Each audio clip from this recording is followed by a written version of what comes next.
Hello everyone, welcome to our YouTube channel Academia Ambala. We are going to discuss History Chapter 3 Ruling the Countryside Part 2.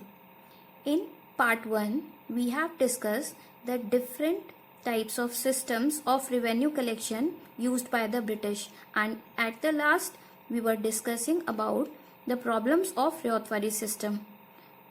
Under the Ryotwari systems, peasants were charged with a very high rate of tax. They started deserting the countryside as it became impossible for them to pay tax. Many of the company officers were of the view that the new system of collection will help peasants in becoming rich, but this never happened. Britishers were solely dependent on the revenue generated from Indian territories in the form of taxes they levied, but they also decided to use the crops of the country in order to earn profit in the trading business. This we'll study further.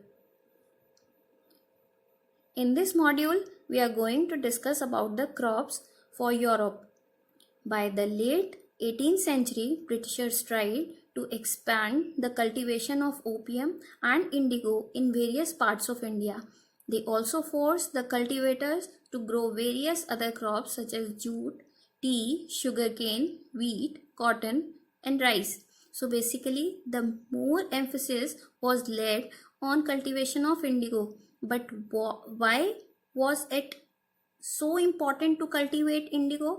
First of all, you should know what indigo is and why is it used. Basically, indigo is a plant from which a blue powder is derived, and this is used to dye clothes in blue, or as we say, indigo color. But now a question arises that why indigo was so important. It can only be grown in tropical climate, so climate of India was suitable for its growth. India was the main exporter of indigo. It was of high demand in Europe because it gave a rich blue color to be used for dyeing the clothes. In Europe, a plant named woad was cultivated which was used for dyeing clothes, but the color that it gave was not so rich, resulting into the high demand of indigo in Europe. One interesting fact about woad and indigo is that the woad cultivators were so worried about the tough competition they were facing because of indigo that they pressurized their respective governments to ban the import of indigo. Not only English, but the French in Caribbean island, the Portuguese in Brazil, the Spanish in Venezuela also started cultivating indigo plants. While the demand for indigo was increasing, its supply fell to half between 1783 and 1789 due to various reasons. As there was less supply, the British dyers became keener to produce indigo, and at this point they turned to India to meet their needs. The demand for indigo was rising day by day in Europe. Therefore, the company decided to expand indigo cultivation in India. Bengal was the largest exporter of indigo to the Britain. In 1810, about 95% of the indigo imported by Britain was from Bengal. As the indigo trade grew, many of the commercial agents and company officials started investing in the indigo business. As this was a profitable business, many Englishmen settled in India and became indigo planters. Even loans were granted by the company and the banks for indigo cultivation. Now a question arises how indigo was cultivated. There were two main systems of indigo cultivation. First was niche cultivation and second was Roti system. We are going to discuss these systems further. Firstly, we are going to discuss about niche cultivation. In this system, the planter produced indigo on the land which was under his control. Either he was the owner or he had rented it for indigo cultivation. but the niche cultivators found it difficult to grow indigo as it required a large fertile area which was not easily available as most of the land was densely populated. Even laborers were not available sometimes as they were busy with the rice cultivation. Thus, they were not interested in growing indigo anymore.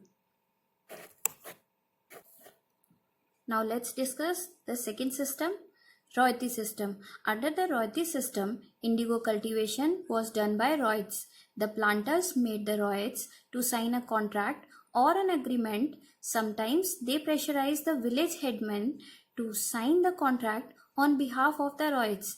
After signing the contract, the royals got cash advances from the planters.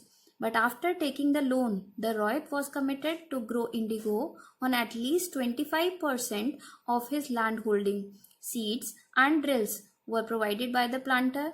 The cultivators prepared the soil, sowed the seeds, and looked after the crop. But the planters bought indigo at lower prices, and hence the Royats were always in debt trap. As the system of indigo plantation was very oppressive, all the peasants became rebellious.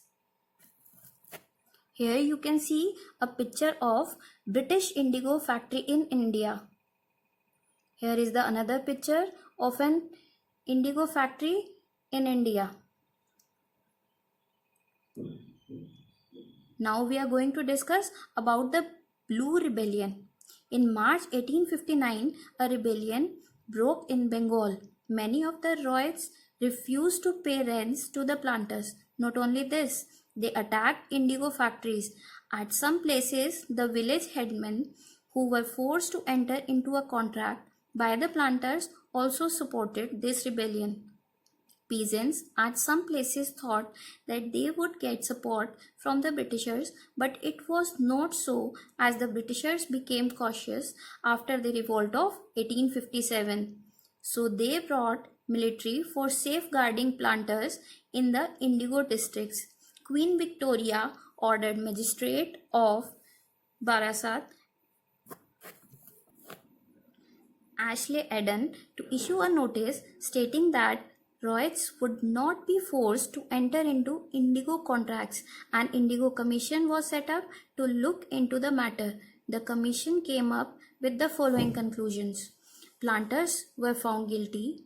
Planters were forcing Royals to enter into contracts. Indigo cultivation was not profitable for Royals. The Royals were asked to fulfill the existing contracts, but they got the right to refuse for indigo cultivation in future.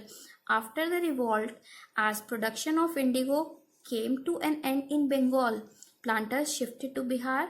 There also they faced similar revolt known as Champaran Revolt in year 1917, which was supported by Mahatma Gandhi.